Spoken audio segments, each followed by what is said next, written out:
Kizaru is here, and there. In fact, we have a whole army of, Kizaru for Luffy to deal with, and so now we can finally answer the hypothetical question of who would win, one Emperor or 100 Marine Admirals. Oh, and also one of the 5 Elders is about to make a big move. Is that big move to transform into his Shadow Beast and take command of Egghead Island? Or is that big move to go and relieve himself as the elderly must do every half hour or so? That right there is the beauty of One Piece. At this stage in the series, each and every panel holds an entire multiverse of potential. We could be about to see the most epic thing in the series to date, or we could see an old man relieving himself. I don't know about you, but I say let's roll the dice. Or maybe spinning the roulette wheel would be a better way to start, because one of my favorite parts of this chapter was Luffy spinning Kizaru. It was a really trippy series of panels, or I guess just one panel in particular. I don't think I ever expected to see this sort of art of Kizaru, because he's not making any sort of facial reaction, but he is still clearly undergoing shenaniganry unbefitting of a man in his position. It also gives us another direct comparison to Kaido though, because Gear 5th Luffy seems to have the same opening moveset. It goes 1, become big, like really big, 2, grab opponents, and 3, spin the crap out of said opponents. The thing is, Kizaru might be proving his confidence here because he seems to be taking this a lot better than Kaido did. By this time, Kaido had already eye-popped. In fact, he'd eye-popped twice. He did a double popper. But Kizaru, he has yet to succumb to the duress of the Toon powers. And right now, it doesn't feel like Luffy's Devil Fruit is affecting him at all. What I see with Kizaru is an adult entertaining a child. Whereas with Kaido, it was like an older brother getting far too invested in the game of his younger brother. But 2 things come to mind about Kizaru's mind. One is that he may have incredible mental fortitude. He's seen so much happen in this world that not even a giant Toonman can prompt a reaction out of him. That or he's just completely empty in the old mind brain and just doesn't have the infrastructure in place to produce emotional expressions. And whether he intended to do this or not, Luffy throwing Kizaru into the water was pretty cool. I'm always happy when water becomes part of the fight battling equation again, given that it's, the primary weakness of Devil Fruit users. And it's so weird that we almost never see water come into play. But I guess that's because despite the fact that this is a pirate manga, 95% of that pirate manga takes place on large stretches of land. But this has also led to one of the most creative uses of a Devil Fruit I think we've ever seen in the series, and also one of the smartest when it comes to turning crisis into opportunity. Crisis, I guess, is a bit of a strong word considering Kizaru's reaction to the situation, which can be summed up as, He's flying away looking bored. And it's another one of those moments where no one can really give Kizaru credit for being a quick thinker, because he really does take his sweet time coming up with a solution to, not drown to death. In fact, he even takes his sweet time coming to the realization that he's about to hit the water. And I thought something very clever might happen here, because there's a panel where Kizaru catches sight of the reflections of light on the water, and in that moment I was like, he's gonna use those reflections to bounce straight back at Luffy. This is clever, I like this. But then he just, did the same sparkly thing that he always does. I really don't think I'm selling the cool and creative use of this Devil Fruit that I originally claimed. But what it turns into is pretty amazing, because it morphs into this ridiculous spectacle fight of Luffy taking on roughly a gazillion Kizaru. And something interesting that Luffy does say is that it's like fighting against the holograms, which brings up a hypothetical. If you had the photon gloves and Kizaru made these clones, could you hit them with the gloves? And if so, would Kizaru actually take damage from the hit? It's a tricky question because Luffy eventually does use Haki to defeat all of the light clones, but it goes through all of them. It doesn't solidify the Logia powers as Haki is supposed to, which I suppose just indicates that these clones are not part of the true body of Kizaru, because that's what Haki does. It lets you touch the true body of the fruit user. But also, that essentially makes the light clones immune to Haki. However, despite that, they are still able to hurt Luffy, because one of the swords scratches him. So these things are dangerous. Much more dangerous than Luffy made them look. So I wonder if dealing with the clones is what could lead us to finally getting Chekhov's photon gloves onto someone. And I love Luffy's reaction to the clones, because really, just imagine that you're a pirate in this universe. You see this, you would be shitting yourself. Because instead of facing one admiral, one is bad enough, you are now facing like tens of admirals, hundreds maybe, you don't know. Because as far as you can see, everything the light touches is Admiral, including the light. And Kizaru is not the first character in the One Piece universe to figure out how to clone themselves using magical fruit powers. However, I think, and I'm not sure about this, but I think he might be the first Logia fruit user to do so. We know that, say, for example, Robin can clone herself because the Hana Hana no Mi creates body parts. So you just recreate a whole human body. It's very much cloning in its purest and most physically accurate sense. Then Doflamingo could do it, although his method is a bit more questionable. He makes a string clone, which he can then perfectly realistically color using more colored string. But honestly, Doflamingo's powers have always been just a little bit ridiculous, but here's my rationalization. He's an awakened user of strings, and thus he can manipulate the narrative threads to suit the needs of the story, even if they do, ironically, create loose ends. But the OG of cloning powers was Galdino's wax, and this was back in the day when Oda tried to explain all of the cool things it is he wanted to do. So in this case, Galdino had Miss Golden Week paint his copies. Otherwise, they were just flat white wax. In any case, clones aren't new, but this is probably my favorite application of them in One Piece so far. Although it was pretty funny when Luffy just defeated them all in one go, because this is an admiral, and how it looks on paper is that Luffy just bodied 20 admirals in one go, because they were all conveniently lined up to be brought down by a single strike. And I guess, can we just say that in fiction, clones are almost never used well. It reminds me a lot of Dragon Ball, when characters would, for some reason, use the multiform technique, and then they would somehow expect it to actually do something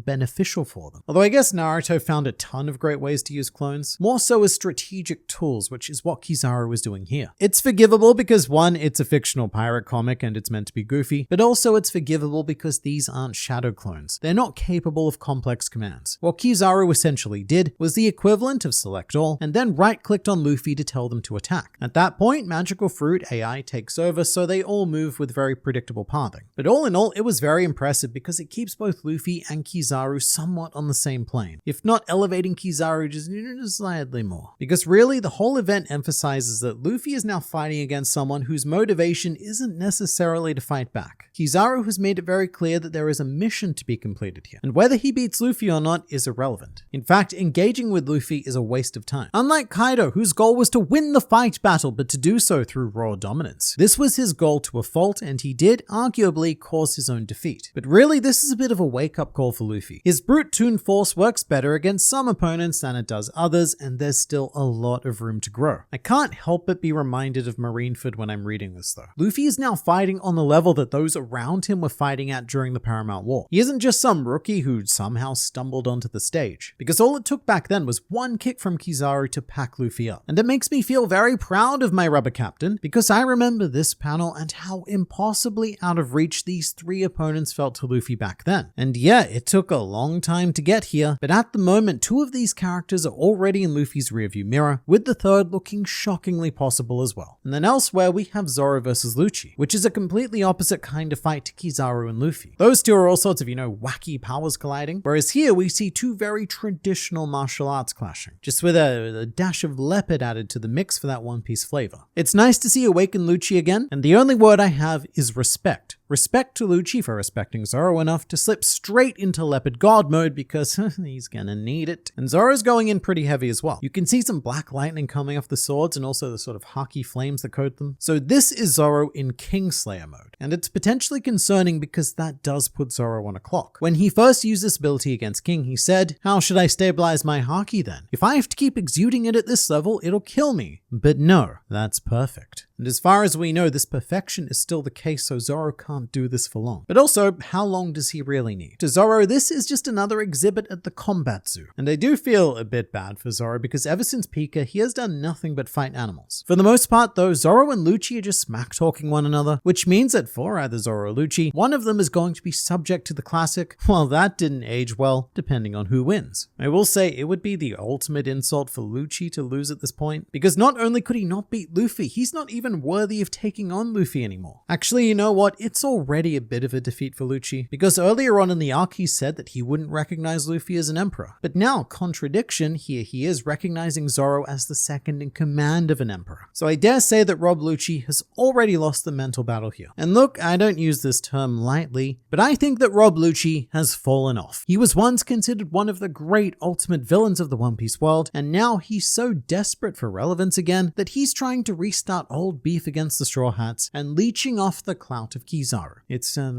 just sad to see, really. Like Kaku, who wasn't even in the chapter, which in his case was sad not to see. I guess he's still stuck in a bubble somewhere, but since everyone left the control room, I have no idea what they did with him, if anything. Speaking of bubbles, the Vega tank is such a cool vehicle. It looks like a combination of 3 different technologies. The body is made from a bubble, which contains metal components required to do all of the vroom vroom commands, and then it appears to have wheels or maybe tires or maybe both that are made of clouds, which are really cool because they seem to warp and distort quite a bit. It's a really great fusion of fictional ideas, 2 ridiculous fantasies being used in a scientific way. And it's stuff like this that makes One Piece feel like a living, breathing world. And I'm also just really glad that even at this late stage, we're still getting to see new devices. The one unfortunate thing about Egghead is that the pacing is so tight that I feel like Oda didn't get enough time in the playground to explore a lot of these fun future ideas that he won't have an excuse to draw in future arcs. I think that wanting more is almost always a good criticism though, unless it's something like, say, wanting more of Kaido's backstory or wanting a backstory. Although I will say, the anime episode recently, I think they did a much better job with that than the manga did. But one last note before we move on, I also like that older man Vegapunk puts on goggles to drive his tank, sort of like in the ye olde days when you had to wear driving goggles because cars weren't enclosed. Let's be real though, drawing cool technology was a mere sub-goal of Oda's time with Egghead Island, because I was made aware of something very recently, and now as a result I am very hyper aware of when it happens. And in this case, that happening is Nami's butt. So there's this very cool wide shot of giant Luffy holding Kizaru, with everyone looking on, and Oda has made sure to leave just enough room in the panel for Nami's butt. And you might think, why are you pointing this out, you perverted man on the internet? It's because there's a reason for this. It's because, and I mean this in all seriousness, it's because drawing butt specifically has been one of Oda's big Egghead goals. In the most recent SBS, Eiichiro Oda said the following: "For the arc of Egghead, I wanted to show a completely different design from modern design, and I used clothes that clearly revealed the buttocks. However, I realized that since I had never drawn panties before, I was known to be unable to draw buttocks. So I specifically studied the method of drawing erotic buttocks and gradually became good at drawing buttocks." That's the sort of insightful gold that you're missing if you don't read the volumes. But, and that's a very appropriate conjunction, it would seem that Egghead Island is a bit of an artistic study for Oda. Sort of like how Monet painted haystacks at different times of day to see the effect that light would have. It's like that, except Eiichiro Oda draws butts at different times of day and at a rather wide variety of different angles. So that's why you get panels like this. Note that every male character has their posterior off panel or covered by a speech bubble, but we have made space for Nami and Robin, because that's the study. This right here is what Egghead Island is all about. And you know, Eiichiro Oda might not have been wrong to question his abilities or previous lack thereof, because I found a thread from the Worst Gen forums in 2019 titled, "Why is Oda so arse at drawing arse?" So my conclusion is that Eiichiro Oda saw this and he said to himself,